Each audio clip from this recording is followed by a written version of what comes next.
Welcome to the IDP Hunter Podcast. I'm your host, Steve Hungarter. You can find me, my Twitter handle is IDP Hunter.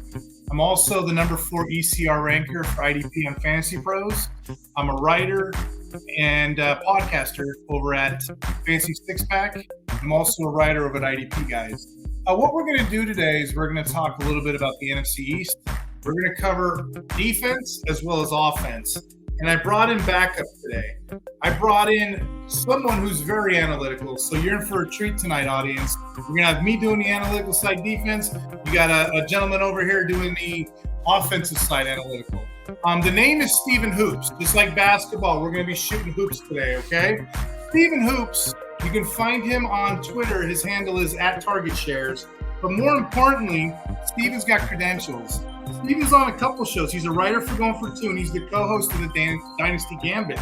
How's it going, Steve? Going really good. Yeah, really excited to be here. Excited to talk the NFC East, especially my Philadelphia Eagles. I promised I will not be too biased, but, try my best. I can see I brought the right guy on the show to do the NFC East. I see you're rocking an Eagles jersey over there. Yeah, A.J. Brown, he was my favorite receiver before he was on the Eagles. Really liked A.J. Brown, and then when he got traded there, I was so excited. So instantly bought that A.J. Brown jersey. Pretty pumped. Hey, Steve, I was catching some of your shows over, on the Dynasty Gambit. You get really deep with these profiles and rookies, don't you? Yeah, definitely. That's mostly what I've been working on here recently. Putting stuff out on Twitter, articles for Going for Two. Definitely prospect heavy before the draft here. Yeah, I'm excited to get into it with you with this NFC East. This NFC East is kind of like a musical chairs every year. I mean, for the past 20 years that I can remember, you have I don't recall a team having a back-to-back crown in a while. Not since 04, I think. Yeah, I think the Eagles in 2001, 2004 were the last crown. And I actually thought the Eagles would have done it last year, but they had a collapse. Mm-hmm. But you're right. Since 04, there hasn't been a single person. The crown has been changed around, 7 times? Cowboys won 6, the Giants won 3, and the Washington football team, whatever you want to call them now, Commanders, don't say Redskins, but whatever they are now, they've won 3. So it's just a reoccurring pattern with these guys. Who's it going to be this year? I have no idea. Do you have any takers? Obviously, I'm biased to say the Eagles here. I think it's really it's a 2-horse race. It's them or the Cowboys. I really don't think it's the Giants or Commanders, realistically. Yeah. But curious to see what the Cowboys do with all of their contracts coming up, too. This year, obviously, will be fine. But is there any kind of drama leading into next season and how they handle that? I wonder if that's like a distraction for them as they go into the season. Yeah, let's start with the Cowboys. By the numbers, this team, total offense, 371.6. That ranked 5th. Rushing, 112.9. That ranked 14th. Passing was 258.6, 3rd. So offense is humming here, 5, 3, and 14. The defense was 5th with 299.7. The rushing defense was 112.4. That ranked 16th. And the passing defense was 5th with 187.4. Not a lot of holes here, at least to the untrained eye. You would assume there's no holes, but lo and behold, we're in the off season, right? Yep. Where free agency happens. Yeah, definitely. And to your point, they were really efficient last year, both passing and rushing on offense. I really liked expected points added. That's one of the stats that I really like. They were 2nd there, just kind of an efficiency stat for passing. And then on the rushing EPA side, they were 10th. So really, really good, both passing and rushing there for both of them. But yeah, I'm a little bit paranoid with this team because they just lost their leader, their defensive coach, Dan Quinn. They're replaced with Zimmer. Zimmer uses, and I don't know if you noticed, I'm a defensive nerd here, but defensively, Zimmer uses this front. It's called a split mug front, which basically what it means, if you're playing Madden or something, he generally plugs linebackers in between the gaps of the center or guard. And then he fake blitzes and he goes back into coverage. It's meant to throw off pass blitzing. It's meant to throw off pass blocking, what have you. It's called a simulated blitz. So when you have the players that can work a simulated blitz, the whole team benefits. I'm trying to look at his team as far as team needs.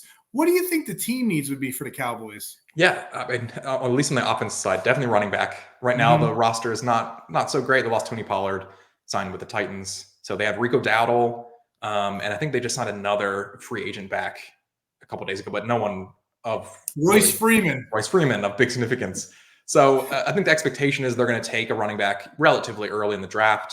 Yeah. A lot of signs are pointing towards Jonathan Brooks. I say that because his surgery that had in the offseason was done by the Cowboys team doctor. So they have a little bit of connection there with him. Oh, I didn't know that. Okay. You're curious, they would have the most medical information, which is the biggest red flag for Brooks in his profile. So curious. I agree with that one. That was my number 2 team need because like Deuce Vaughn, Rico Dowden, no one's scared of those guys. Royce Freeman, get out of here. Yeah. Wide receiver 3, you can kind of see it in the PFF depth chart there too. Kind of Jalen Tolbert, kind of a guy I sort of liked when he was coming out, but I don't think he's really getting the job done at wide receiver 3. So what's he graded at? 56.5? Are you kidding me? Yeah. And then offensive line as well. I'm curious how they're kind of shuffling that around in the offseason too. So those would be at least on offense, the big needs. Yeah, I like that take. I like that take on offensive line too, because this isn't the Dallas Cowboy team that I'm used to seeing, with all these big, big dude, bulky, 300-pound offensive linemen. They're a little bit short. I think they lost 2 stars. Yeah, they did. The center and the left tackle, an offensive. So Tyron Smith moved on, and he's been hurt. Yeah. And then again, the draft, they're going to have to correct that. There are some guys in this draft they can probably hit on. The third one I had, let's see if you agree with this too, but I said defensive line. And the reason I said defensive line was, it used to be a proud unit, but now it's kind of spread thin. And, they lost starters like Dante Fowler, Doris Armstrong, Sam Williams. So, Micah Parsons is still a top-end pass rusher, but the depth's not there. I mean, looking at PFF too, I think PFF agrees with me. The guys they have over here, especially on this side of the field, like, I don't know. Williams, 68.2. Golson, 66.1. I don't know. I think they're going to have to do something there and replace some guys. What says you about this team? Yeah, absolutely. I mean, so at least for their first-round pick, they're commonly mocked Jackson Powers Johnson, the center from Oregon. Mm-hmm. I think that's really interesting. So Tej Seth at Sumer Sports does a lot of great work. I'll bring up this for all of the teams, but kind of shows historically what the GM has done, what positions they focus on when they're draft capital. And historically, the Cowboys have not spent a lot of draft capital on interior offensive line. And also with their first couple of picks in the draft, they usually pick guys that are really athletic. And Jackson Powers Johnson, center, so obviously interior offensive line. And we don't have a lot of the athletic stuff from him. He didn't test a ton. So maybe they go tackle, or because a lot of the tackles in the draft are really athletic and also pretty good. So I don't know about that mock. I'm curious what you think they do with the first round pick. Yeah. See, again, I think it's going to be offensive line or defensive line. That's where you kind of lay it home.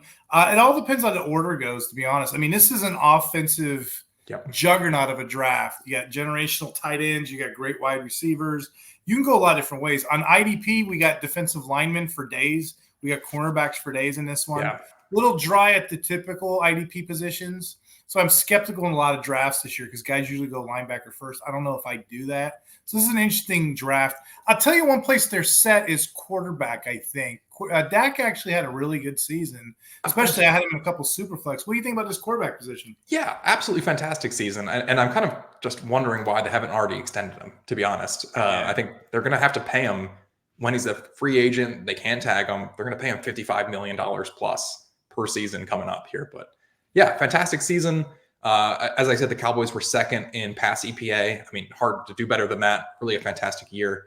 And he was fourth in fantasy points per game last year. Right now, he's going off the board on underdog at 8th. So I think he's kind of a target, especially if you get CD early to stack him with Dak. I'm perfectly fine taking him as the 8th quarterback off the board. I think you're getting a pretty good value. Yeah, I think that's really good value considering the position and what he's been doing. Yep. But yeah, Dak's your guy there. In Dak we trust, I guess, But yeah, I guess I'm going to kick it back to the defensive line because there are some pieces here. I really think in this new kind of defense, they're going to continue to keep Parsons doing what he's doing. So I see him still as an end, sometimes linebacker. But I think the simulated pass rush is going to let everybody else kind of move along and grow as well. I think they're going to need pieces. He does have some guys around him. There's a guy named DeMarcus Lawrence. he's getting older, but he continues to defy age. He had 4 sacks and 1 forced fumbles last year. What were you saying? Which is still good, especially as an Eagles fan. I'm not excited about the combo of Parsons and Lawrence. Like, never enjoy seeing that. Younger guy, Sam Williams, he had 4.5 sacks, so he's equally as good. He just doesn't get the front. I like this guy. He's in the inside, the interior. He's a brick house. You may know him as Mazzy Smith. He was last year during the combine and during the draft. He was the guy squatting all this weight in the videos. You can go online and see his hype video. It's insane. But to be an interior lineman and to be a presence, especially young, it's hard to do. Steve, I did like an IDP H-Cliff article, just basically on dynasty, like when players peak. Defensive tackle usually peaks later on in life. You want that old man strength. Mazzy's young and he's got it. So I'm very interested here. You could get parallels to tight end there in terms of age curves, because tight end, Sam Laporte had a great year, but he's kind of more of the exception. Usually tight ends sort of peak a little bit later. Usually with defensive tackles, and I was going to say usually with IDP in general, those guys you always want them a little bit older, like a year or two older than their offensive counterparts. Kind of want the older guys that kind of know the position, they know the routine, they know where to play on the field. But yeah, usually that position peaks. I'm going to say 26, 27, 28, a little bit older, and it kind of goes off a cliff around 32-ish. But yeah, you can get those guys later, and him playing young is neat.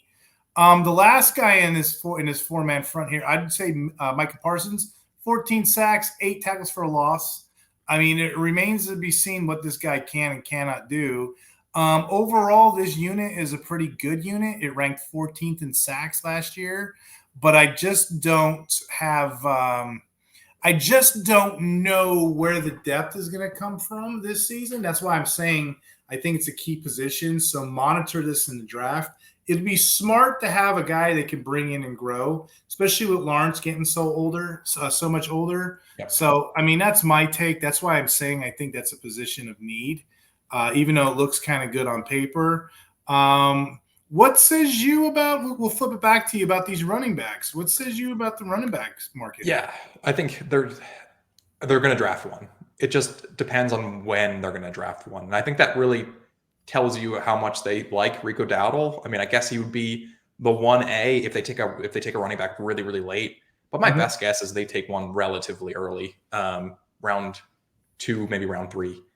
Is where I would expect them to take a running back. And I would guess that running back is the 1A for the offense. That's the guy that I would want, whichever running back that they take. It's one of maybe the 2 best landing spots for a rookie running back coming into the league. I would want the guy on Dallas. Who's the other one, if you don't mind me asking? I would say probably the Chargers. I'm a big J.K. Dobbins fan. But I kind of been bit by that before. I hope he stays healthy, but he hasn't really been able to. It's funny you said that, because I was really thinking all off season, because he had some tryouts with the Cowboys. I thought they were going to land him here. He tried out with the Chiefs too. I was like, that would be exciting. And the Chargers is a good spot. You just hope that he's healthy. It wasn't a great sign that he tried out with the Chiefs, and then that same day, later that day, they re-signed CEH. I was like, maybe that's not great news for his medicals, but at least he signed with the Chargers. I think it's a good spot for him. You just never know what you're going to get in free agency. Like, I'll give you one right now. Moving on to the linebackers. Van Der Esch, who I've always kind of liked as just maybe not necessarily an IDP player, but just as a good overall player. Maybe it's that neck brace that he wears on the field. I don't know. It looks very, Yeah, it looks very, very mean. And, but he's usually been like a top 50 LB. But anyway, he left. Yep. He left. He decided to call it quits. So losing a player like Van Der Esch, that hurts, man. But see, Dallas only really uses 2 linebacker sets. And that's kind of the way, Steve, the NFL's kind of going. They're getting rid of those bigger neck pad guys, and they're trying to get younger. If they can put a third linebacker as a safety, which we'll talk about in a minute, this team does that. Some teams bring in another corner. The idea is if those guys can keep up with wide receivers and hit and lift weights, as opposed to have somebody slower that can't keep up with them. So this team, you'll probably see 1 linebacker sets, maybe 2 more often than not. We're going to go with the Van Der Esch replacement. There's a guy named Eric Kendricks. He's a good stopgap. Everywhere he's been good. Under Mike Zimmer, when he played with the Vikings, he was a former Pro Bowler. Yeah, so this I remember the Vikings. This is a drastically underrated signing. I mean, he's a bit older, but he knows the system. He knows what Zimmer wants out of a defense. He just needs to stay healthy. There's a young guy named DeMarvion Overshone. He's from Texas. He's a Texas favorite. He's a candidate to break out this year, but just caution with that. He tore his ACL as a rookie last year, so we're a little limited. The second linebacker in this rotation is going to be a guy named Damone Clark. He's generally a waiver ad for me, during the season. My problem with him is he has not been consistent. If you look at his stats for previous seasons, he's so up and down. Now, there is a sleeper in this linebacker core, and he's probably going to show up as the LB3, definitely on nickel downs, dime downs. It's a guy named Marquez Bell. He plays defensive back, but they brought him in to play linebacker. You know how those converted hybrids are where teams tinker with them? Yeah. He went from safety to linebacker due to injuries last year. This can be a neat position that Zimmer can kind of play around with and scheme. So he may be something, especially with that simulated pass rush kind of defense that they run. I know Quinn liked to use Bell often as his third linebacker. I don't know where he fits in. He's a depth piece right now. He probably is going to see the field at some point. I like to wait. I like to be hesitant, Steve. I like to wait till maybe the preseason, maybe game 2 until I kind of see it all pan out, how it all looks. Yep, that makes sense. Yeah. So that's all I got for linebackers. What are you seeing with this wide receiver core? Yeah, there's kind of just 2 right now, and I could see them adding another one in the draft as their wide receiver 3, but CeeDee Lamb makes up for a lot of flaws. He really had a fantastic season last year. Right now, he's going off as the number 2 overall player, so of all positions in underdog drafts, and I think he kind of deserves to go there. Mm-hmm. He was second in ESPN's open score last season, second overall among all wide receivers. He's 5th in yards per route run, 3rd in targets per route run. I mean, pretty much any stat crushed it last season. He's going to get paid a lot of money very shortly here, probably by the Cowboys, and he deserves every penny of it. So very high on Lamb. He's the top 3 player this season. I like that. As far as wide receivers go, I have a lot of my friends that they're putting him number 1 now. I was like, wow. He's the number 1 wide receiver going off the board. It's Christian McCaffrey and then him on underdog drafts, even ahead of Tyreek. Though you do see in the drafts that I've done, you see people take Tyreek Hill at 2, which is totally fine. And CD goes at 3, but he's pretty much gone by the first 3 picks. Heck yeah. Anybody in this wide receiver core now you see as a sleeper or dark horse threat, anything? Not really. Brandon Cooks is kind of getting up there a little bit in age. He was 46th in fantasy points per game last season, so like a wide receiver 4. He's going off as the wide receiver 65 right now, so maybe a little bit, but I mean, his peripherals weren't very good. 74th in open score, 84th yards per route run, 88th targets per route run, just not a ton there. So pretty much CD, and then I'd be curious to see if they do draft someone who they take. It's a really deep wide receiver class. So would be excited to see who they're able to get. But like we've talked about, they have a lot of needs. I don't know if that 3rd wide receiver is going to make it, up on the high on the list when they have to take a running back. They have to take offensive line, maybe defensive line. So yeah. Tight end, you got Ferguson. I like Ferguson down there. He was a sleeper for me last year. Yeah, I like Jake Ferguson too. He was 8th fantasy points per game last year.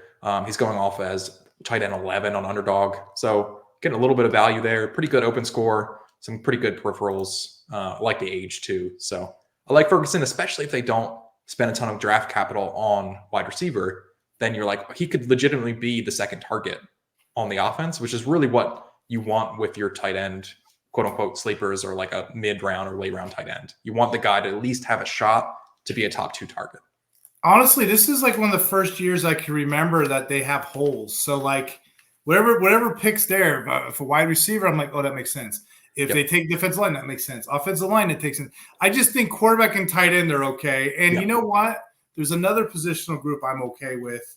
I like this defensive back core. Yeah. I actually want to say it's one of the stronger units they have, especially at corner. When you look at the cornerbacks they have, first off, you have Diggs, and we all know Diggs, 80.7 PFF grade. When he went down last year, and this is probably why Stephen Gilmore doesn't have a job right now, right? Bland replaced him, and he went 89.5. Yeah. Oh my God, was he good. Now here's the difference. In leagues that I play in, tackle heavy, Bland's like a top 35 play. But in people that play these high impact leagues that get like 4 points passing deflection, 6 points interception, Bland's like a top 2, like at that one. So you just got to know your context. Yeah. No, I had Bland in the IDP league that I was in last season. And a lot of it was big plays, obviously, but I'll take that. It was pretty fun. Heck yeah. Yep. But yeah, Diggs and Bland, they're probably the best duo when it comes to that. Just to give you context, Diggs was the NFL's top player at his position, 2 years ago? Then Bland comes in, he sets the NFL record for interceptions in a season. So it'll be kind of interesting to see these two pair up with each other. Safety, got Donovan Wilson. Not bad. Solid. He's a solid guy.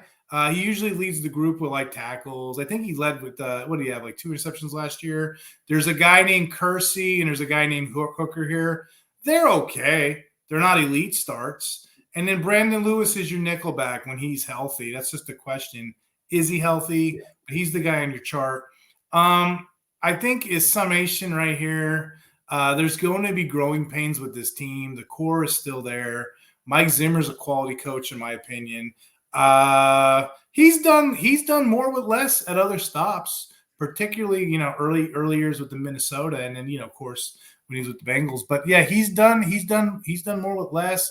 If this offensive line can block for Dak and let him kind of find things and they can find a rusher, I can see them in the hunt, maybe a playoff run. What says you? You think this team is playoff bound? I know it's so early to tell in April, but I think so. I think if you have Dak and CD, which they will, then you have a pretty good shot of making the playoffs. I think Dak was that good last season. I don't see any reason why he won't have a similarly good season this year. And I think he gets dinged a lot for interceptions when he was 7th best in turnover-worthy play rate last year from PFF. I think a lot of those picks can be fluky sometimes. He doesn't put the ball in danger. Let me say this. He puts the ball in danger less than a lot of people think he does. So I think he gets dinged unfairly for a lot of the pick stuff. Our next team, and I'm kind of interested. You got the jersey on. I'm kind of interested in your takes here. I was surprised Dallas didn't win. Well, I'm surprised Dallas did win the division. Yep. And I'm surprised the Eagles lost because at the beginning of the year, y'all were just making a run. Y'all were like beating everybody. And I guess it finally caught up. And let me read some stats to you, Steve. Total offense, you were 8th, 35.4. Rushing, you guys were 8th. Again, 128.8. Passing, 16th, 225.5. The wheels fall off in here. Total defense, 26th, 356.1. Passing defense, not too bad, 10th, 103.4. That was rushing defense. So they're 10th rushing defense. I was going to say. Passing defense was as a fan watching the team, I'd be surprised if the passing defense was 10th. I was like, I'm surprised if it's not 32nd. Passing defense was 31, 252.7. Yeah. That's what did it in. You're reading that, you're hearing that right, guys. For the audience at home that can't see my screen, the ones that are on Spotify, you'll see it when you're on YouTube. But like we're pulling up PFF, we're talking stats right now. But yeah, you did read that right. It's a 26th ranked defense. Yeah. By contrast, you guys were number 2 in 2023. So what the heck happened here? Yeah, good question. It feels like, and I guess statistically, there is fact in this, that offense is a little bit more sticky year to year, and defenses tend to change can change a little bit more drastically year over year. Absolutely. But I would say a lot of it, where I think we might address with our first round pick, is corner. And then our linebackers are also not particularly good. I don't think Howie Roseman takes a linebacker that high.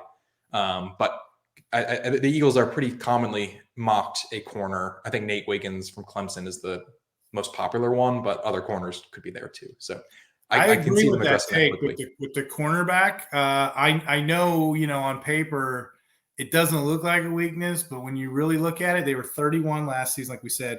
They did bring back CJ Gardner-Johnson. That's going to help. But, those cornerbacks with Slay and Bradbury, they're getting older. So, older. 34 and 31. So, and this is a good draft to get one. So that's a good take. Mm-hmm. Yeah, I really think that's probably the direction they go in the first round is probably corner. But they have some other needs too. I would say on offense, it'd be wide receiver 3. Kind of like the Cowboys. Yeah. Just would really like an actual NFL player at wide receiver 3. That would be Probably in the second round would be my I had wide receiver for team needs too, because the third receiver there, it's either going to be Devontae Parker or Paris Campbell. Neither one of those guys are threatening me. That needs an upgrade. I think Devontae Parker's like 3 seasons in a row has been the receiver that has separated the least in the NFL. Like he has the least separation every single year. So yeah, not excited about him. When I watched games, and I know the passing defense was very leaky, but also linebacker, there were games like Nakobe Dean. He didn't live up to any of the expectations. I get it, but they need to invest with something else here. They had Castoff, Zach Cunningham, Nick Morrow, Shaq Leonard. They were all kicking the tires. They even had Rashaan Evans in there for a minute there. I think they need another linebacker. In this draft, I'm kind of interested in Jeremiah Trotter Jr. because he's kind of legacy. So I'm kind of interested to see if they would bring him in because old dad used to play there. Yep. That would make sense. That would make a lot of sense. God, I feel old you saying that name though. That's funny. Yeah, dad used to play for the Eagles. He had a car wash locally in town called Trot Spots. Yeah. So he's a legacy player. That'd be kind of neat to see there. I guess this team here, let's start with the fun stuff. Let's start with the quarterback. Yeah. So, I mean, obviously it's going to be Hurts this season. I don't see them taking another quarterback this year.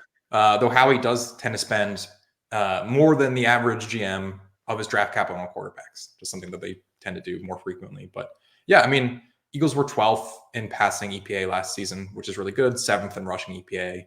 Part of that is just having Jalen Hurts as that dynamic kind of like rusher and passer.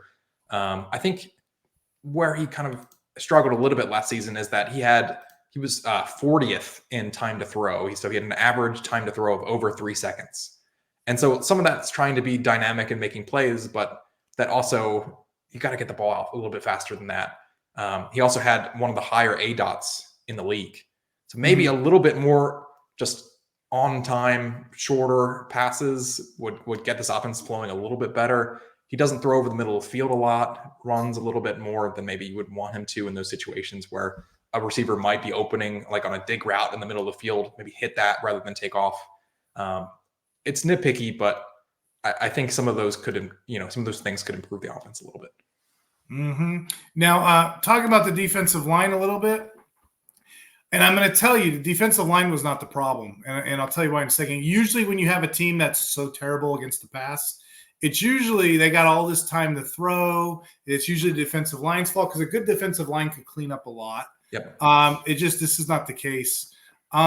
With this defensive line, though, PFF had them highly ranked in both the run and pass, defending the pass. They were ranked 4th and 8th. They were one of the best teams that graded, according to PFF, against the run defense and pass defense. And in 2023, they had 43 sacks. This is just further illustrates just how bad the back 8 players are. No offense. That's what needs to be kind of worked on. I watched the games. I saw it. Yeah. The biggest news here, this wasn't a trade, but it kind of felt like a trade in place. It's just funny how teams do that. Hassan Riddick goes to the Jets. Okay, well, Huff turns around. Yeah. And Huff is a superior pass and run stuffer. A lot of people don't know. He's one of my sleepers this year. His problem with the Jets was they're just a loaded backfield. He wasn't getting much for reps and snaps. So I'm kind of interested to see. And on sleeper, you can play him as a DL or a linebacker. So sign me up for that one. I know he's really like. I think he's led the league in pressures the last 2 seasons, or pressure rate. Pressure rate, yep. Yeah, so that's pretty exciting. So just imagine that, what you just said, right, for a second there, audience.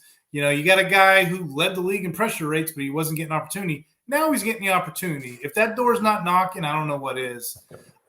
He's there, too, with good players around him. You got a guy named Jalen Carter. He's on the cusp of becoming a Pro Bowler. He had 6 sacks last year. As an interior pass rusher, that's hard to covet. There's a guy next to him, Jordan Davis. He should cover down for the Fletcher Cox role, retirement, giving the Eagles a nice young tandem. And then on the other side, Josh Sweat is incredibly underrated. He has some hot starts from time to time, but he cooled off like veterans do down the stretch. There's a guy, Brandon Graham, in there too, who gets involved in quality snaps during the rotation. As these veterans get older, they need time to rotate. And this is a pretty loaded defensive line. Yep, but that's kind of I mean, that was our strategy with the first Super Bowl of my lifetime, was load up the defensive line and just hope for the rest of it. And I feel like we're kind of replicating that, but that did not work last season. And so let's spend some draft capital on the back seven, and let's see if we can improve that a little bit. Speaking of the backfield, let's talk about the running back situation. And I'm kind of curious your thoughts here. What do you have here in Philadelphia? What's going on? I mean, just in the group chat with my friends, from Philly, we were like, oh, there's no way Howie's going to sign Saquon. Not a chance. That's just not a guy who's going to sign. Never, like, no way we're going to get Saquon. Don't you love how that goes? And then they signed Saquon Barkley. So I would say I'm pretty surprised by that. I mean, obviously it's an exciting signing also to thumb your nose at the Giants just a little bit too. But so he's going off as RB6 overall on Underdog. That's 14th overall. It's a little high for my taste. Some of the peripherals were not so great with him last season. I mean, he was 13th in rushing yards over expected per attempt. That's pretty good, but 30th in success rate. Not a lot of success passing or on the receiving front. Not great yards after contact, not great avoided tackles. So, you just hope he's fully back from being hurt. Right. But a lot of the peripherals were not ideal, and I think that's just a little rich for me on the Underdog side. Excited as a fan, but as someone who's drafting on Underdog, probably not someone I'm targeting. I wonder, like, there are some guys that you guys have, like, I think Gainwell was the captain or the running back. He was like a good team leader. Sure. You have a couple of guys on this team. I'm wondering how much Barkley's going to affect that, because he's a bell cow. So yeah, I would assume he would get at least probably 65% of the work. You got Gainwell back there too, would be next, but Gainwell, with Swift gone, I think he takes on that role, maybe even a little bit more than what Swift had. Yeah, I agree with that. Moving on to these linebackers, man, I'm not a fan, and PFF isn't either. Look at all that orange and yellow. That's not 47.4. I think that's the lowest number I've seen so far. Yeah. That'd be Mr. Devin White, and he's not even the problem child I was going to start with. Simply put, this position is littered with question marks, and I don't even know where to start. I guess we'll go with all eyes are going to be on the Kobe Dean. This is probably going to be a make or break year. Like, this third round pick, if he doesn't produce, I could probably see them moving on from him. But again, you can only say so much about a younger player, especially due to injuries. So he's gonna get the role again. He's gonna be paired up with Devin White. Why are you bringing Devin White? I don't know. People are still drafting him early. Okay, maybe he had a bad year. There was a rumor he had something wrong with his leg. Maybe. But to see if he can turn it around, ironically, due to injuries. It's the same stories in the Kobe Dean, except for this guy's 26 years old. So that's what we got. It's just so hard for me to believe, Steve. You guys had TJ Edwards and Kaiser White here 3 years ago, and they move on with these guys. So, I just don't see it. I don't know. I think they're going to have to reach somewhere in the draft. This is a weak linebacker draft, too, in my opinion. Like, once you go outside the top 5, and even the top 5, I have question marks with as well. So I just don't know how they're going to clean it up here. I don't know either, because Howie Roseman does not spend premium draft capital on linebackers. There's positions where he just is not willing to spend on linebackers, running backs, usually tight ends, safeties. That's a good thought. Traditional, and on that note, too, Steve, teams aren't really spending on linebackers anymore, and it's showing, Yeah, exactly. And that's just like, he pretty much is only going to spend premium draft capital on premium positions. Quarterback, wide receiver, corner, offensive tackle, maybe deep edge. And it's just linebacker is not one of those. So I really don't see him drafting a linebacker high. And so I don't know how they're going to fix this. I don't know what the plan is. The plan last year was, like you said, kick the tires on a couple guys. That didn't really pan out that well. So curious. One thing this organization has done, they've been bringing people in. And I don't know how they're staying under the cap and paying their quarterback, but they're bringing people in, trying things out. But they're going to have to figure something out with not just linebacker, but defensive back, because that's equally as gross. I'm kind of jealous, Steve. Your next topic here, wide receiver and tight ends, look at it. It's loaded. You got so much to talk about, so much green. It feels like Christmas over here. I think kind of talking about the wide receivers too, I think part of the reason that they're able to stay under the cap is that they extend their guys early. They pay a lot of the owner, Jeffrey Lurie, is willing to put a lot of cash up front, and they're willing to extend the contracts early. It's kind of the opposite of what Dallas has been doing recently, where they don't extend their guys early and they have to pay more because time has passed and they can't extend those contracts over longer periods of time either.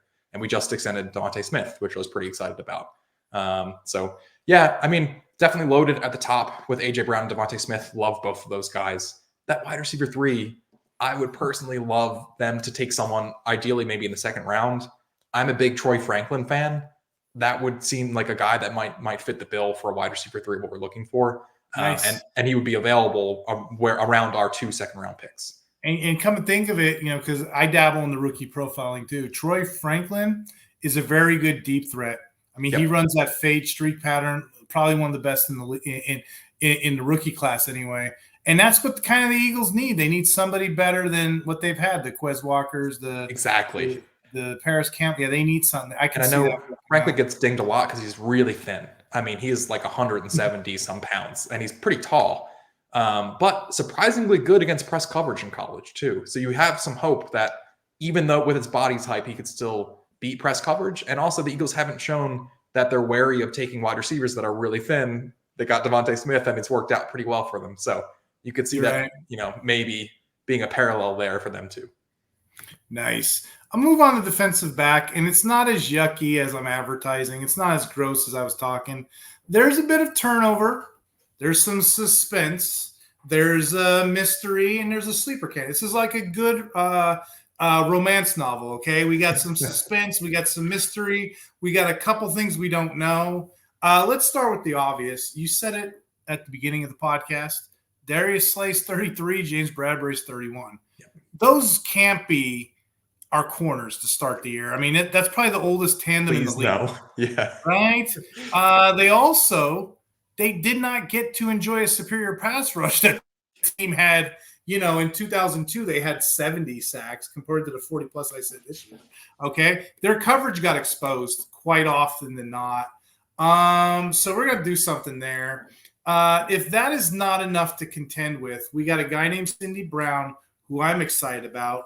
I had him graded as probably the third or fourth rookie defensive back coming out behind what was his name? Blades and I can't think right now. The guy at the Bengals.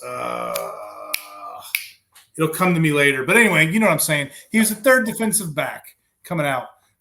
So if that is not enough to contend with, we got Brown with the ACL tear. This team in their schemes, they're getting beat up here. Yep. I didn't say this earlier, but they were the second most thrown on with 4,296 yards, and they gave up 35 touchdowns in the league, dude. Why wouldn't you throw on them? You could run against that defensive line, which is fantastic, or you could pass against pretty subpar linebackers and corners. Yeah, I'm going to take that route. Now, here's the mystery. We got a guy named C.J. Gardner-Johnson. I've had an eye on him for years. He used to play corner for the Saints, moved over to safety, back and forth. He had a great year with this team the first time around. Yep. That was during the Super Bowl run. It's kind of neat to see him come back. Yep. It didn't pan out for him with the Lions. He got hurt. But he will be needed to help generate some turnovers, and that's kind of his game, what he does. The last but not least player is Reed Blankenship. He's been a breath of fresh air. He's been a tier 1 defensive back, especially tackle leagues. Pro tip, those playing sleeper drafts right now, he is buried in ADP. I mean, you could find him late in drafts. If your friends ain't paying attention, cue him up and steal him, Yes. So, but yeah, that's your defensive backfield. You got a little bit of mysteries. You got a couple guys action. You got some old dudes and some I don't knows and some has-beens and some former greats and some injuries. So that's kind of it's a mixed bag, really. Probably a first rounder too. I mean, really, pretty much everyone is mocking them a corner, which it's a premium position. It's a position of need, and there's some pretty good corners. It sounds like in the class too. So I can really see that being our pick. How do you? I still see a playoff team out of this too, and they're going to be running. They're going to be running, beating the division. I think it's the Cowboys Eagles back and forth. But what says you about this team? Yeah, I think so too. I mean, especially when you get to play the Giants twice and get to play the Commanders twice, both of whom probably aren't going to be that great this season. I think both the Cowboys and the Eagles have a really good chance of making the playoffs. I mean, you just have to hope for a little bit of improved passing defense, please. This season, that's all they really need. They were really efficient on offense, but where they got killed was just teams could just pass all over them. So exactly, that's what I think is going to be the issue. If they can clean up that back 8 and figure it out, then we're probably going to have. You'll probably have a better season, if you will. So moving on to our third team here, let's go with the Washington Commanders. Okay, this team's kind of jumps all over the place. I'm gonna start defense on this one just because it kind of tells me a picture. Total defense was 32nd, 388.9 yards a game. I'll tell you what, when you give up almost 400 yards a game, you're not winning many games. You're not. I don't care what the offense is doing. Rushing defense, 126.8. You guessed it. That was 32nd in the league, too. See what I'm doing here? And then finally, passing defense, 262.2. Yep, another 32nd in the league. Thank goodness the Eagles are probably like, thank goodness they're worse than we were, right? In our division, too. It's like we're not even the worst in our division. We can't be that bad.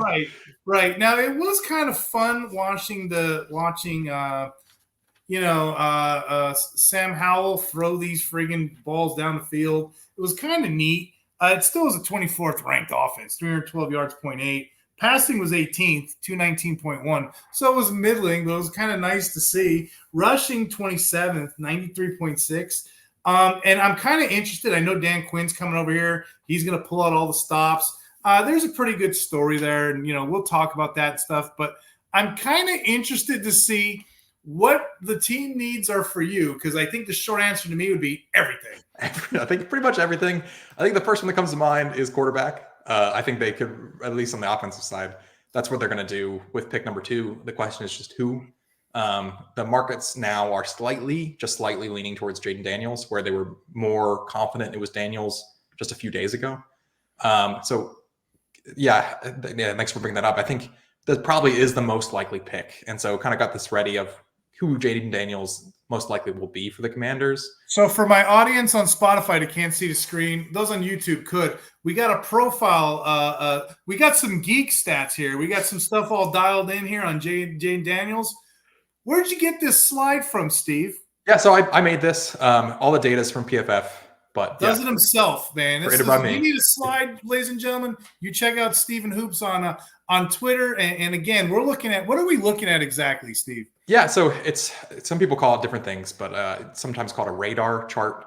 And basically what it does is it shows the percentiles from a couple different key stats. And in this case, it's like 6 different stats for Jaden Daniels, and it's his percentile in it versus all prospects that have come into the league, all quarterback prospects since 2015. And so you can see, draft capital is going to be really high.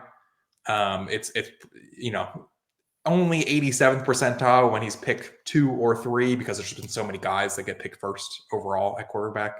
But in college, he had a pretty long time to throw, not as outlier as Caleb Williams, who was the longest that I've seen since 2015 in time to throw. And pretty big outlier in pressure to sack rate too. I know that's been discussed a lot this offseason, but when he gets pressured, he often takes sacks or runs. It takes passing attempts out of the offense. So good for fantasy, kind of similar to Sam Howell, to be honest. I mean, we saw a lot of that with Sam Howell. Sam Howell had a really bad pressure to sack rate in college. It translated to the pros. And you might see that again with Jaden Daniels with the Commanders. So usually I would say, do you really think are you dead set on quarterback? You look at his depth chart, what they did the last they kind of told on themselves. We're going to trade Howell to Seattle. We're going to bring in Marcus Mariota. They're taking a quarterback. Which the only reason you would do that is because he's an older kind of mentor type. There's no way they're going to ride 17 games with an injury older quarterback. So, yeah, it's clearly one of these top quarterbacks. What makes you think it's Daniels? So this is so very qualitative, but the Mariota signing does show that Daniels would fit a little bit better in that scheme. Like if Jaden Daniels happens to get hurt and they bring a backup in, Marcus Mariota is kind of similar to Jaden Daniels in a lot of ways. Like they could run similar offenses. But also just the odds, the betting odds are in Daniels' favor at the moment. They were heavier before. Then there's been a lot of drama over the past couple of days. Just kind of slightly leaning Jaden Daniels. My personal pick, if I was drafting, I would probably take Drake May. But quarterback evaluation is hard, really hard. I've tried on the modeling front, and it's very, very difficult. So of any position on the offense, quarterback's the toughest to decide who you're going to take. Yeah, and I'm trying to decide like what kind of defense we're gonna have here and everything. Because like Dan Quinn's history, he's a chameleon. He ran this, they call it a NASCAR package. He had all these blitzing guys and with the Cowboys, but he was over in Seattle and he was running a Legion of Boom. That's your classic cover 3 scheme. This defense could be anything. So for me and team needs, and when I'm thinking about it, it's pretty much they just need to, what Bill Parcells used to say, get me the groceries so I can go shopping. You know what I mean? I want the groceries. Let me pick my team. So that's what I think when I'm thinking the team needs. He needs players. I'm not so much focused. I'm focused on the stats as far as what they did wrong, but he's going to need players. I think it's defensive line. It's got to be one of them. It all starts there. Traditionally, you want to build a team. You either go nose tackle, linebacker, safety. You build it up the middle, or you build it on the front. You build the front 4. You can hide a lot of other things. This team last year traded Chase Young, Montez Sweat, and they did not get any replacements like they thought they were. So, it used to be an elite defense and ended up giving up the most points in the NFL, which I'll show you when I talk about that. But hopefully they reinforce that. And I agree with you with the quarterback thing. Any other spots here? Yeah, a lot. I would say offensive line, definitely, because I don't love putting Jaden Daniels, a guy that takes a lot of sacks when he's pressured, behind the offensive line that they currently have constructed, especially the left side of the offensive line. I would love to see them address that pretty early in the draft, just to try to help support a new quarterback that they're going to take, whether it's, especially if it's Daniels, but also if it's May. Yeah, I'm pulling that up as you're speaking, because the offensive line, we all forget the season wasn't that long ago. Do you remember they gave up 65 sacks? Yeah, I don't know if that's a record, but it deserves to be. Shame on them. Some of that's on Hal, because sacks are a quarterback stat a lot of the time, and he's a guy that. But so is Jaden Daniels. 5, jeez, that's a ton. I mean, but they also. That's why, they were, I think you said maybe they're 18th in passing yards, but they were 26th in passing efficiency. And I think that disconnect is they were leading the league for a lot of the season in pass rate over expected. They were like right there with the Chiefs, where they were just passing way more than you would even expect them to. But the Chiefs have Patrick Mahomes. And so I'm okay if they break that. Not as okay if you have Sam Howell and this offensive line. I'm all for passing more often, but that seemed a little extreme given the state of the team. That's a good point too. When you pull PFF and you pull the numbers on offensive line, the Chiefs weren't that great of an offensive line. They were giving up pressures like these other teams. The difference was they had a magician at quarterback. The Eagles were the same way. They're getting out of it quicker. These guys that are sitting back in coverage that are dead ducks. They're going to give the ball up. But still, nonetheless, 65 times this guy was in the position to get hit. That's kind of dangerous. You're right though. The PFF says you got a right guard in Cosme. It looks like it's average guys, so you can definitely use an upgrade. And maybe wide receiver 3. I mean, I don't think Olamide Zaccheaus is really going to get it done for you as your wide receiver 3. I like McLaurin. Dotson had a bad year. I like Dotson. He had a good rookie year, and then last season, woof. Really fell off.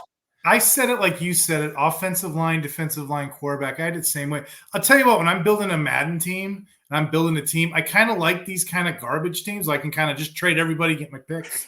I'll take my chances. It's kind of a fun team to rebuild when you think about it. But those positions, you can't go wrong with this draft. Just take the best player available. But those 3 positions are screaming it. Yeah, upgrade. Especially when it's quarterback, because like it's the premium position. So if you're in a spot where you like a guy at pick 2, you need a quarterback, you should take the quarterback. Whether it's Daniels or May, I don't really know. I would have a slight lean towards May, but quarterback valuation is too difficult for me to really make a strong stance that that's the right guy. Right. So yeah, I think I like your take on quarterback there. Coming over back to defensive line, like I said, I'm not going to talk too much about scheme because we don't really know what we're going to get. But I will tell you how bad of a unit this was. The run defense gave up a whopping 4.4 average yards per carry to the running back. Wow. And then they gave up another 1.25 yards, so 1.25 after contact. So let's do the math there. If you're giving up over 5.5 yards every time the running back touches the ball, all you got to do is run it down your throat. Just run, yeah. And it's sad because this used to be an elite front four. They were all elite guys, first rounders. They still have Jonathan Allen and Darren Payne in the middle. Though they have always been an elite tandem. Yep. PFF says otherwise. They had a bad year. Since Chase Young and Sweat got traded, they've been exposed. And the defensive ends are failing to produce, as I alluded to earlier. Let's start with Darren Payne. Darren Payne's game has always been a tackle for loss guy. That's what he does. That's what he does best. Well, that drops substantially last year. He went down to a career low, 12%. I just wanted to give you a comparison how bad that is. Compared to his 2022, he ranked 6th in the league with 18. So he dropped all the way down from 18 to 12, and he was 6th. Like, what is going on? It's clearly he doesn't have any help around him, but he did get that hefty contract. So, just like a quarterback, when you guys get paid, of course, the players around you aren't going to be as good now. So you kind of have to deal with that, Yep. His buddy, Jonathan Allen, on the other side, he didn't fare much better. He's known as a pressure guy. So we have a tackle for loss guy, we have a pressure guy. He profiles as a pressure guy. Well, he only ended up with 5.5 sacks. That was good for 42nd on PFF as far as win rates. That's not good at all. No. They brought in, and here's the thing that's kind of interesting with this team. They did bring in free agents. Not like the North Turner era, not the all these guys in the past Washington Redskin commander teams, football teams, all of them. They used to spend a lot of money on free agents. This one they didn't. They kind of got some quality, low-key names. There's a guy, Doris Armstrong. He's coming over from Quinn. He knows that defense. He can play a key role. There's another guy penciled in, and this is only April. That's what sucks. I don't know. But they brought in another Cowboy free agent. His name's Dante Fowler. He's sort of a journeyman, but, last year he looked pretty good. Yeah. 17.5 passer rate on 189 attempts. Nice. Fowler could be a good pass rusher situationally.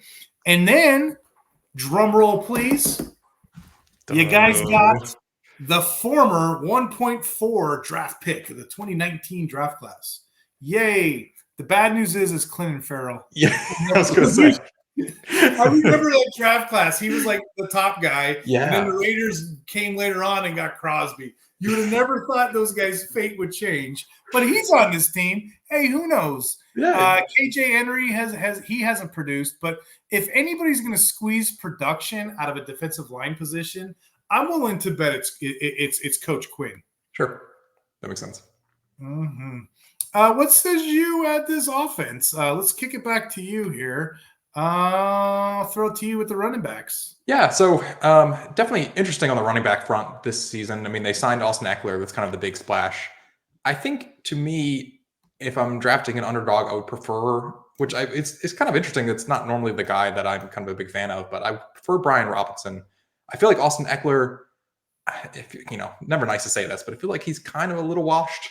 And I think I'd rather, in the kind of ambiguous backfield sense, go with the cheaper guy.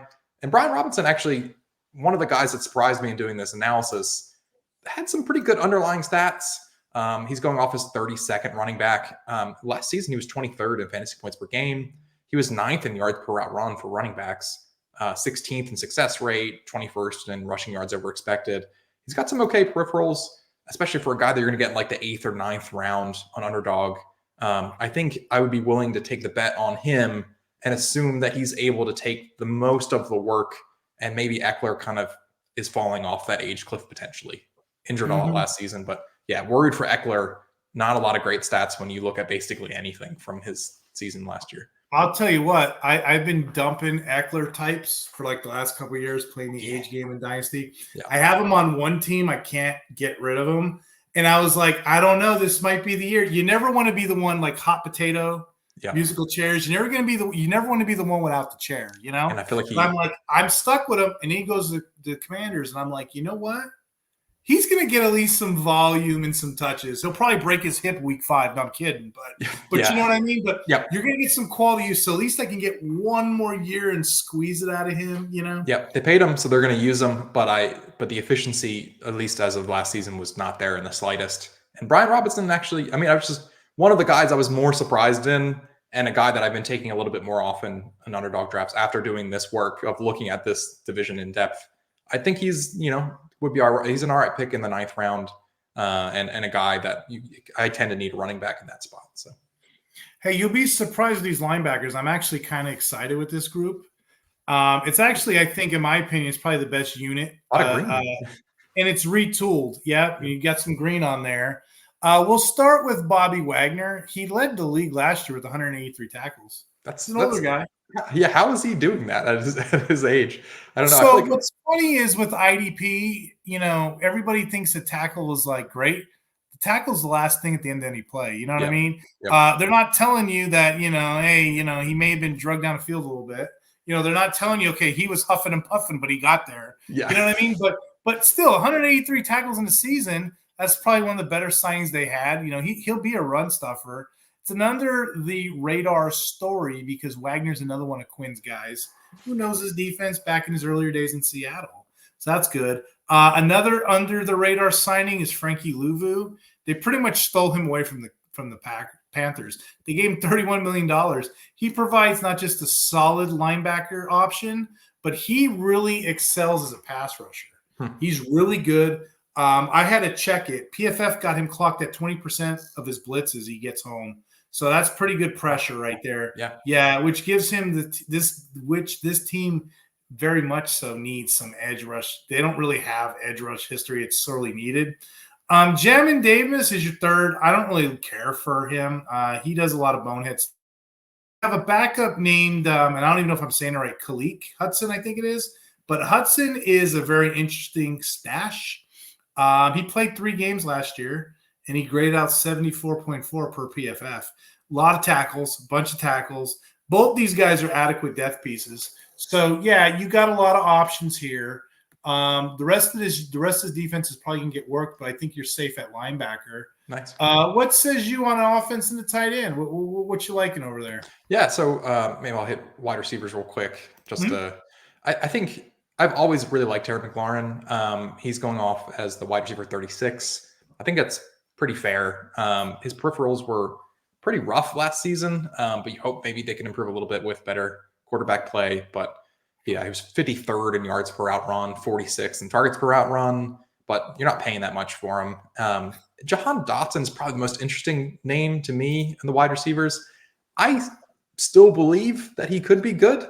What is the deal there? I was going to ask you because, Dotson, his rookie year? Had a great rookie year. And last year was, I guess it's who the quarter. I don't know. I don't have it. Do you have a take for him? Because I don't get it. I think it's more faith that I think he could be good, but even stats where you can kind of extract his play out from the quarterback play, they don't look good either. So ESPN, I really like their open score. They have, which is just looking at wide receiver separation. So even on routes where he's not targeted, was he open basically? And he was 94th among wide receivers. Wow. Where you want to be?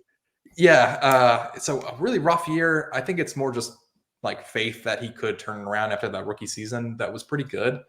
And with Terry too, he's always one of those guys I can get in the later rounds. I got a wide receiver 1 here. He's always been a young guy with no quarterback. We're getting to that point now. Put up or shut up. Give him somebody to play with. I'm surprised he's already 28 years old. I'm surprised. Years are going by quick. Yeah, exactly. And really, he's had no support. So kind of excited to maybe get a guy. That's kind of what I'd like to see Drake May. Drake May, I think, is a really good and accurate downfield passer. I think that'd be pretty fun to pair with Terry McLaurin. But it's really those two guys. Olamide Zaccheaus is not really a guy that I'm excited about in the slightest. Sorry, Olamide. But I think they could really use a wide receiver 3. And then they got Zach Ertz. So Logan Thomas is gone. They signed Zach Ertz. I think an underdog, Zach Ertz is kind of interesting. I mean, I think he's going as the 30th tight end right now. And he's a starting tight end in the league. I mean, I don't think you're going to win the championship on the back of Zach Ertz, but if you're getting down to it and you need a third tight end, an underdog, for example, he's at least a guy that could theoretically be the second target on his offense. I don't ever know what to make of him because the minute I count him out, he has a game. You know what I mean? So it's my joke has been, because he was an Eagle, obviously, that I've never seen Zach Ertz ever get a yard after catch, which I know is hyperbole, but I can't remember a single time where he has caught a pass and had a successful run after the catch. So I just looked it up. He's 33 years old, and he's older. But I mean, they had Logan Thomas there for years, and he was pretty good at this position. So 30th, you can do worse as like the 30th tight end off the board. He's at least going to be out there. So I think he exceeds that, but the ceiling is not very. And high. He's a starter. And the other thing here is they got all these other positions they need to fill. Yep. So I don't think they're going to end high. I don't think so. Not with everything else they need. It's not a great tight end class either. Nope. So, I mean, after Bowers, people are obviously very excited about Brock Bowers. But after that, I mean, the tight end 2 is still a question mark. Do you like Jatavian Sanders? Do you like Cade Stover? Do you like, Ben Sinnott? And that's why, because it's such a question mark. People don't know. It's just like the defensive tackles of this draft. I'll throw that to you. They used to think it was going to be an elite class about 2 years ago. Now we have question marks because they're so hit or miss. Yep. Everybody has it different with tackles. Some say Brian Murphy, some say it's Newton, some say it's this one. Yep. Same thing with the tight end. At least with tight end, you have one guy. Yep. Everybody's saying is the guy. Yep. But everybody else just doesn't know. Yep. It's tight end 1, Brock Bowers, and then a pretty steep drop off after that. And then it's kind of pick your flavor from there. I mean, I kind of like Jaheim Bell. He is not going to get drafted very highly. He's really small to be a tight end. So those are obvious red flags there. But he was pretty fun in college, and his stats were definitely interesting. Kind of a very late round flyer. It's interesting you said pick your flavor, because that's kind of what I think of when I think of this defensive back room.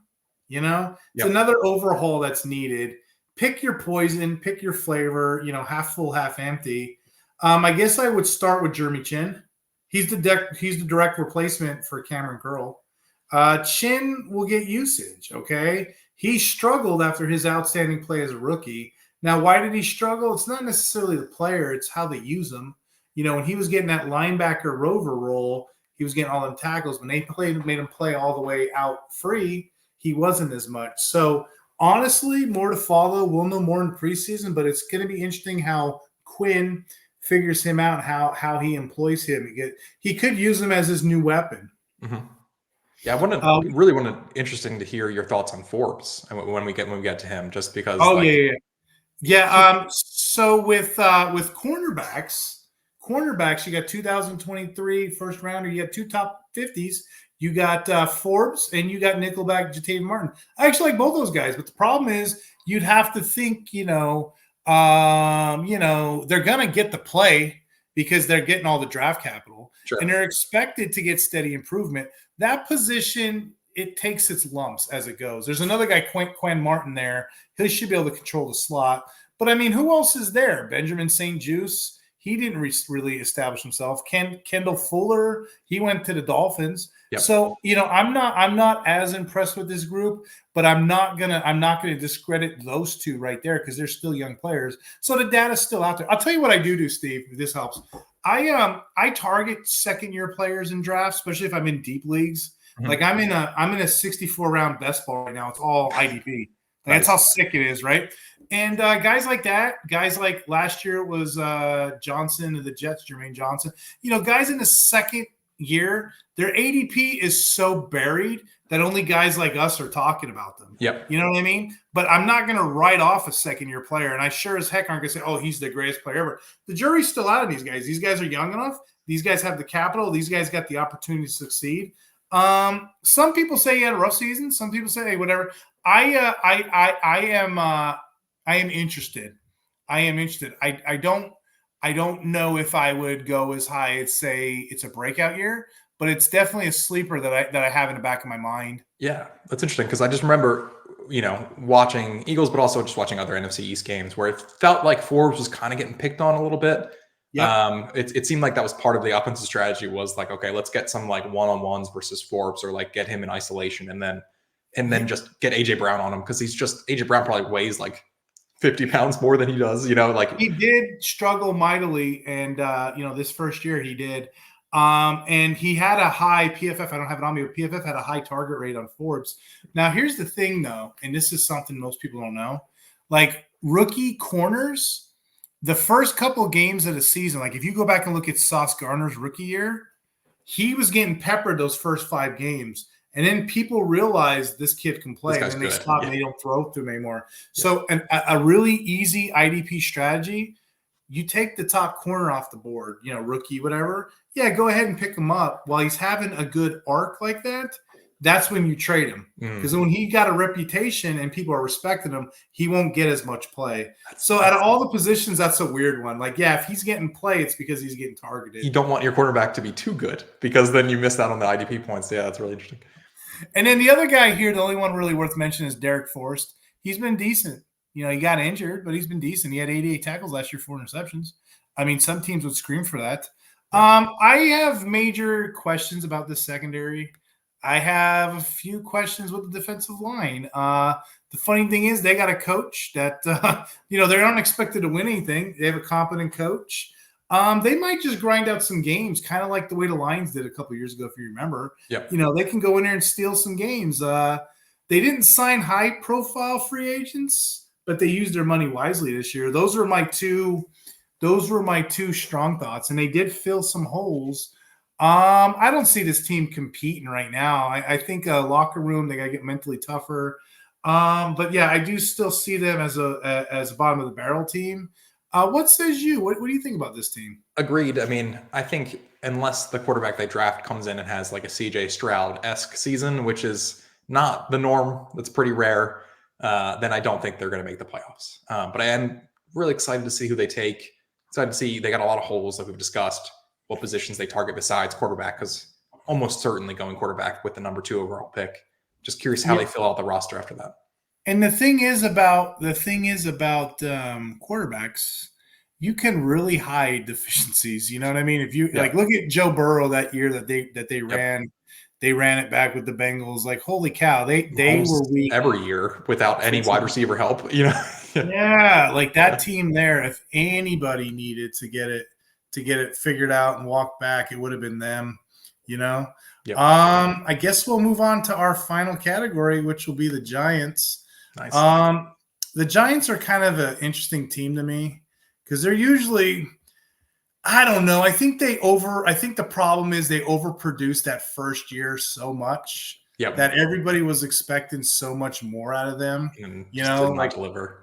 Yeah, they didn't. They really didn't. And I don't know if they have the team. When you pull up the numbers by the numbers, total offense was 29th, 280. Yeah. Rushing was 16th, 110.2. Bye-bye, Barkley, right? Passing was 31st, which further proves that Daniel Jones's contract, they probably should have did that. Nope. 169.8. Sometimes these guys get very analytical. And, the numbers show to pay the quarterback, get rid of the running back. Well, the running back was the one that was producing here. Those are my thoughts. Total defense, 27th, 361.7. It gets worse. Rushing defense, 29th, 132.4. The passing defense was 19th, 229.3. So a lot of middling positions here. So much so, Wink Martindale, the defensive coordinator, he decided to call it quits. Then they got rid of a bunch of coordinators too this year. Yep. I like the fact they brought in Burns. He's an interesting one. Brian Burns on IDP. Yep. But they have this 1.6 pick. We've been thinking all year, quarterback, wide receiver. Yep. I don't know, but it's kind of interesting to see what Brian the ball, how he values this team and what he plans on using it for. Any thoughts on this team? Any thoughts on team needs? Yeah, the offense was pretty brutal, like you brought up already, just from an efficiency standpoint. 29th in passing EPA, 31st in rushing EPA. So really bad efficiency-wise. They don't have a lot of cap space. I think they're 29th in effective cap space. They're under like a negative $1 million currently in effective cap space. So not a lot there. And they're probably not going to be able to get a quarterback unless they trade up, like one of the top 4 prospects in the class. So definitely a team need. I don't know if they fill it in the first round. I think they're getting commonly mocked Rome Odunze, who is fantastic. And it kind of, if you can see the chart, really high percentiles in a lot of stuff. Yards per game, great. Touchdown rate, targets per route run, yards per route run.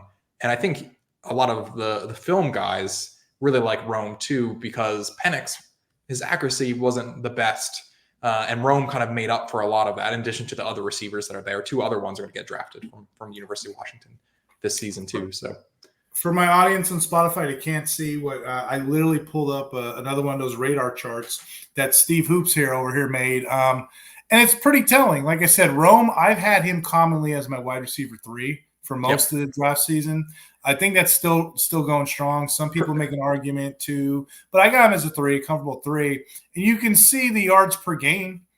It's pretty strong considering, he had some suspect quarterback play. Yep, and especially, other great competition in the wide receiver room with him too. So, yeah, I think Rome pretty clearly, I think he could be a wide receiver 1 in other classes. You just have 2 absolute freaks ahead of him in Marvin Harrison Jr. and Malik Neighbors that I think probably should be. What they need. He's a contested catch kind of guy. That's kind of what they need. He can do that, but I think he's also an underrated separator too, I think. So I think he's a guy absolutely they could use help in the wide receiver room. I think he would definitely help Daniel Jones right away. But you kind of do want that long-term answer at quarterback, and I just don't think they have it. I don't think they move up to get one of those top 4 prospects, but curious what Joe Shane does. I was talking to you on the before we started doing the recording. There were rumors during the combine, like, oh, hey, they may go up to get a quarterback. I don't see it either with the way that contract is. I think wide receiver is an easier fix. It's Lion season. There's a lot of smoke and mirrors. But to be honest, this is another one of those teams that has a couple nice fixtures, but they can go a lot of different ways. Yep. And personally, I'd be pretty happy to get Rome at pick 6. I think he's a really great receiver. I mean, really not a lot of question marks for me on his profile. So would be pretty excited. That's another point you bring up. I can see this whole draft, especially the top picks, maybe two edge rushers in Verse and Dallas Turner. That's really it. And I can see a top 25, maybe a defensive tackle. But the rest of it, I think I can see good offensive linemen, mostly wide receivers, quarterbacks. This is one of the first years where it parallels with fantasy football a little bit. Exactly. That's a good year. Yeah. What I hate to do this to you because you've had such premium positions of late, but what do you think about this quarterback? Yeah, not ideal. So I think this is going to be the starting quarterback for the Giants, most likely. Yeah. But yeah, I mean, the Giants in total, and I know a lot of that wasn't with him, Daniel Jones, because he was hurt for some of the season. But yeah, 29th in passing EPA, really just not going to get it done. So Daniel Jones right now, he's going off as quarterback 31 on Underdog. So basically like one of the last starting quarterbacks you could take. I think it's pretty fair. He was 41st in fantasy points per game. Yes, 41st. There's only 32 teams. That's crazy. Not ideal. Some of the peripherals, if you squint, maybe they looked okay. He was 18th in completion percentage over expected. That's really not so bad. But he's 47th in big time throw rate. He was 51st in pressure to sack rate, 41st in turnover worthy play rate. So, that kind of tells it as it is. There's a lot of yellow on this team, a lot of 60, 63. Some high schools 60s passing, right? Yeah. They're just barely getting by, right? They're just barely getting that C+ average. And, he can maybe get a couple first downs with his feet. You know what I mean? Yep, so, exactly. But nothing scares me here, No, and they could really use some help pretty much everywhere. Yeah. That's why I kind of skipped the team needs here. I mean, I can see wide receiver. That makes the most sense where we're at. I could also see when I dip into the defensive backs, I could see team needs being cornerback, safety, because there's a lot of orange, red back there. You know what I mean? So, but yeah. Anything else exciting there at the quarterback position? No, I mean, they could really use another one. And I don't know if they're going to get one, at least in the first round. Maybe they go for like a Penix or a Bo Nix or a Spencer Rattler kind of later in the draft, not in the first round. But some of those guys are getting steamed up into the first round, Penix and Nix at least. I don't think that actually happens, but.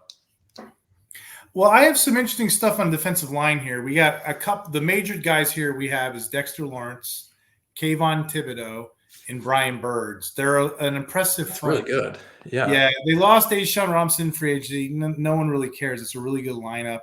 The Giants were 28th in the league with 4 sacks. I can't believe that. Wow. And 29th in pressure rate. They add Burns in. He's coming off a slower year, but still, this trio together. Probably the underrated one here is Dexter Lawrence. Mm-hmm. He has an incredible zero technique, which is layman's terms for a nose guard. Okay, they play a lot of 3-4 fronts. He gets a lot of double teams, but guess what he does? Despite all that, he still was one of the best interior linemen according to PFF. He gets all of these pressures. He's always getting in. You might not see it in the sack line. He had 4.5 last year, but his pressure rate is 15.3. That ranks third amongst defensive tackles. That's nice. Okay. Yeah, he's an amazing guy. He's coming off that nose guard. In fact, playing the zero technique, I think the Giants are the only team right now in the NFL that does that. So the fact that they plug him in there and the fact that he still produces, it makes the guys around him better. He's a commodity. Both Thibodeau and Burns are interesting to me. I'll kind of do them together. Kayvon Thibodeau was entering his year 3, and even though he struggled at times, he ended up with 11.5 sacks last season. There was a point where he was on pace to break the sack record. I think it was whatever it was. He was really incredible. Slowed down a bit down the stretch, and that could be because he didn't have somebody else on the other side to help. And that brings in Brian Burns, who's coming off a down year with the Panthers. Even though it was a down year, he still produced 7.5 sacks. I mean, that was good enough for the 11th best win-pass rush rate PFF. That's pretty good. Yeah. I know. He's highly regarded as a top-tier talent. When all those other top elite guys come off the board, you could usually get Burns on the back end first or second. Same thing with Thibodeau. Nobody else really here worth mentioning. There's a couple guys that are depth pieces. We don't need to talk about them. They're probably going to move on from them in the draft class. Let's go to running backs here. I'm kind of curious what you have to say about that. Yeah, so they obviously lost Saquon Barkley. He's now a member of my Philadelphia Eagles, and they've replaced him with Devin Singletary. Not really like a flashy signing, not someone who I think can replace Barkley's production 1-for-1. For context, he was 37th last year in fantasy points per game. He's going off an underdog of 36th in terms of the running back position. And that's pretty fair, I think. I think he was 24th in rushing yards over expected per attempt. Okay, but not great. 28th in success rate, again, fine. Not really a threat in the passing game. And then some of his other peripheral stats just kind of okay to middling. So fine, but not someone that I'm really excited about. And definitely not someone of the talent or pedigree of the guy that they lost. Gotcha, that makes sense. Now with linebacker, we have a mixed bag here. We got elite guys. We got Haas, and we got where'd this come from? Who's so what, who, and huh? Okay, so everyone knows Bobby Okereke. He's a top linebacker option. He delivered a great season. He had 149 tackles, 92 solos. Now, why does that matter? Context always matters. When you're looking at IDP scoring, usually you'll get, especially there's a thing called 1-2-3 scoring, Steve. So if you get 1 point a tackle and you get 2 points for a solo, okay, that 92 instantly comes to 184 points right there. Yep. You're chasing the guys by context that actually can make the play on their own. Yep. So that stuff does matter. 92 solos, sign me up. This guy that came out of nowhere, his name is Micah McFadden, okay? No one expected the season he had. He delivered solid snaps, got solid play. Him and Bobby O actually are the leaders on this team in snaps. They got 1,865 yards in the field. One is a known commodity. He's the who, and the other one the huh. People don't really know who that is. But look at his numbers. His numbers are solid. And that's my other point with IDP. Sometimes availability is your best ability. The other positions, you got a hybrid named Isaiah Simmons. Everyone drafts for some reason because they think the best thing. Our great friend Jeff Lambert, he takes some swears. Oh, he's going to be a DL. Nope, I'm not doing that at all. He had a hard time getting on the field. He only had 378 snaps. I'm writing this in April, but I'm writing him off way before that. I'm writing him off in January. We'll put it like that. Yep. Azeez Al-Jalare is more of an upfront pressure rusher. He'll probably be playing between defensive line, linebacker in between. He'll be on the field in certain packages just to round out 11 players. But your big two here are McFadden and Bobby O. Like I said, they have pieces. Unlike the Commanders that don't really have much. It's just they got a lot of holes around them and some question marks. Yep. And not really an offense that's going to help keep them off the field either. So, yeah. Not at all. But Bobby O did good. PFF grade him 78.9. Yep. McFadden 65.6. So Yeah. out of all the position groups, this is one that I'm not too worried about with. Nice. What says you about these tight ends and wide receivers? Yeah, wide receiver could use some help. I don't really know what their strategy was when they were building this wide receiver room. They just kind of added a ton of guys that had the same position, really. There's a lot of slot receivers. I personally think that Jalen Hyatt is miscast as an outside receiver. I think he really could excel as a slot receiver in that. Maybe not excel, but I think that would be his ideal role. But you already have Wan'Dale Robinson there, who is pretty much only able to play that position. Yeah. So I think, and then Darius Slayton just really isn't getting it done. So you know what's funny about Slayton? I was waiting to see what you're going to say.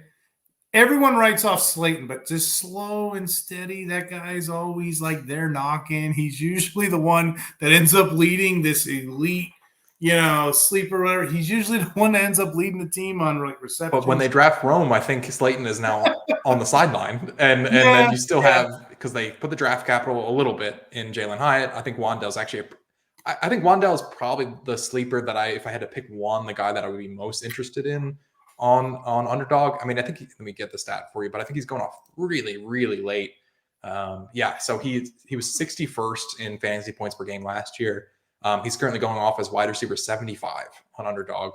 And he has basically the ESPN Open score really liked him. He was 25th among wide receivers. So you're getting, for getting someone that late in like the 15th round, I think you could do worse than Wan'Dale Robinson, especially if they don't take Rome and they take a quarterback instead, and maybe you get some improved quarterback play.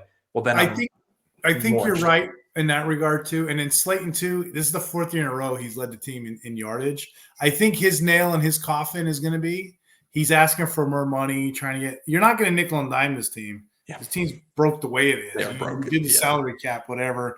But I think that's going to be his nail in the coffin when they sign Rome. You're right. Yeah, he'll take over that spot. I think they'll keep using or trying to use Hyde on the outside. I don't think that's his best spot, but I think they're going to keep putting him out there, and then Wan'Dale will be in the slot. So I actually don't hate Wan'Dale at cost. I think he could be okay. Yeah. Moving back to defensive backs. There's some questions. You got a guy who's unsigned right now, Adoree Jackson. I don't know why he's not signed. He played 750 snaps last year. They clearly had a role for him. But why they're taking their sweet time in April, not filling this, that's a huge weakness. Continuing with this theme, I have significant questions at the cornerback. With cornerback Deonte Banks, he actually was a first-rounder last year. And again, we got to give these guys time to stew on the field. But look, there's a lot of questions back here. Banks was 51.4. I don't know how much time he's going to get to figure it out, But he was a first-round pick, and if he don't pan out, the Giants don't need another bust in their hands. But it was bad. He gave up 6.3 per target. I mean, that's not that bad considering the rest of the team. But still, they need starters here. They really do.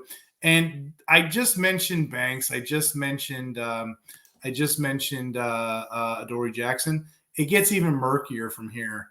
There's a guy, Nick McLeod. He allowed 84 passer rating when he's thrown at, but you don't really see too much on the stat sheet. So coverage can only get you so far in IDP. He was limited with playing time. I'm guessing they're going to put him between slot and nickel because they're going to need bodies on this team. He'll compete with a guy named Cordell Flott. If you don't know who that is, don't feel bad. Most people don't know. That's how bad this team is. You got guys named Cordell Flott trying to start, right? There's a current starter, Trey Hawkins. Who knows who that is, right? And there's a former guy, Donnell Holmes. He's mostly a special teamer. That's pretty much your whole backfield. I'm a little nervous with. They should have tried to keep Xavier McKinney, who is going to excel with the Packers. Now, I will tell you the one bright spot. There's a safety. His name is Jason Pinnock. He's a big play, explosive guy. So if you're playing in big play scoring type of leagues, he'll finish in the top for you. You put him in a tackle league, he doesn't finish as great. But in real life, he finished 67.8 overall PFF grade. That was 44th among safeties. So, I mean, he's not the best player. He's not the best tackler, but in those kind of leagues, he has value. Yeah. As an Eagles fan, do you remember this green-haired, Green Goblin type? His name was Jalen Mills. Do you remember that guy? Yeah, I remember Jalen Mills. Yep. Yeah, I think he used to play corner for you guys back in the day, and they moved him. The Patriots experimented with safety. He played a little safety, I think, with the Eagles too for a little. Did he? Okay, I couldn't remember. I know he had the green hair rocking for a while. The Giants bring him in. He can play corner, he can play safety, but based on my analysis, I think he's going to be a safety. PFF agrees with that notion too. He's proved he can be moved around a little bit in the field. I don't put a lot of stock into him, but guess what? He has had games and he can play, and this team may need him to play.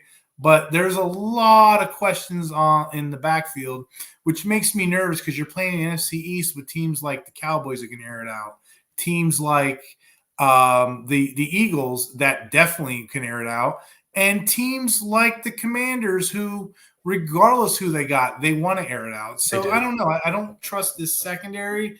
I see this team still struggling a bit. They're night and day from their 2022 to 2023 season. Yep. I'm expecting. What do you think this team's going to finish at? I mean, probably 5 wins. That would be my best guess. I think that just feels right. Yeah, I'm also it didn't touch on tight ends when I was talking about the wide receivers. No. I'm really curious what Darren Waller does too, because we're still waiting on his decision. Is he going to retire? There was talk that he was going to retire. The Giants said they're giving him space. As of today, he hasn't made a decision yet. So that's an instant need if he retires. But also, if he doesn't, he's a huge value on underdog. It's like, how risky are you willing to get? Because he's going off as tight end 32. He's way better than tight end 32 if he plays. So I've been taking some Darren Waller. Just kind of cross my fingers he doesn't retire. But that's a where do you have him at? Because I see him in drafts sometimes, and I play in deeper leagues. I'm like, It's the only reason he's that far down is because he's threatening retirement. I think. Let me see. I would have him around like tight end 15, maybe, if he wasn't going to retire. Like a lot higher. I think he has some value. Tip to the audience at home. It used to be when we first started playing these, much like defensive tackle. Oh, you need an elite tight end. If you look at historically the way the league is now with the McBrides, the Laportas, the Musgraves, you can kind of wait on that position now, can't you? You can get an Ingram and you can go deep, especially if you're like a 10-team, 12-team. You can go around a little bit and end up with a Waller type, a ghost. I think I haven't been doing that as much this season because the elite tight end prices are so reasonable. I don't know, like if you're playing on under, you can get one of those elite guys. You can get Mark Andrews in the 5th round. And I've just been like, yes, I will take Mark Andrews in the 5th round. Pretty excited about that. You can get Kelsey in the 4th because, he's getting a little older. And obviously they don't, for fantasy, it's tough because they've been saving him. They've been saying they're saving him for the playoffs. And so if the snap rate is low, then you don't get the true Travis Kelsey experience during the season when you care about it. But yeah, I've been going more elite tight end this season because the prices have been fantastic. However you got to do. See, I play in a lot of deep leagues, so I can get away with it for a while, But yeah, that's another way to do it too, I think we have covered so much of this NFC East. Any closing thoughts on these guys? Anything that maybe we left out? Anything you wanted to cover? I think just on the contract situations for the Cowboys, I think that is going to be one of the most interesting topics probably for the next couple months, probably into next season, whenever they make those decisions. And just really curious how many of Dak, CD, and Micah Parsons are still on the Cowboys, how much they're paying them.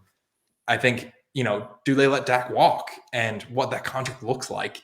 Because he's going to get paid a ton of money on the open market if it's not with the Cowboys or even it is with the Cowboys. So just kind of curious how that contract situations for those 3 big names, how those play out in the next, 12 months. I just wanted to thank 2 things today. I wanted to thank IDP Plus for letting me write that article, IDP Hunter's NFC East IDP preview. It came out yesterday, so 2 days ago. Go ahead and check that out, guys, if you want to get more in depth. I kind of have stats, figures. I go deep too, just like Steve does. But I wanted to thank them for letting me write the article. And I also wanted to thank Going for Two for letting Steve come on and do his analytics and his draft profiling as well. And I wanted to thank you for your time, Steve. Tell the audience at home where they could find you and what you're working on. Is there anything you got promoting right now? Yeah, thanks so much for having me. I really appreciate it. So all the articles are right on going for two. Heavy on the draft prospects recently. Wrote one recently on like wide receiver ADOTs and wide receiver slot rates in college and how that correlates to fantasy points in the NFL. So if you like graphs, stats, stuff like that, definitely follow me on Twitter at Target Shares. And then every other Thursday, I'm the co-host of the Dynasty Gambit, 7:30 p.m.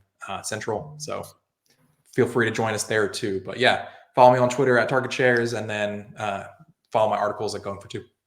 Heck yeah. And I just want to say thanks for doing it. Like I said, the NFC East is always a mixed bunch. Yeah. We say it's the Eagles Cowboys now. I wouldn't be surprised if somebody else challenges. Every the last 20 years is it's someone else. So they're over for somebody else. The Eagles this year, though. I'm pretty sure about that. It's our time again. I can tell you're wearing the jersey. All right, guys. I will we'll catch you next week. And again, Steve, thanks for coming on the show. Of course. Yeah, thanks for having me.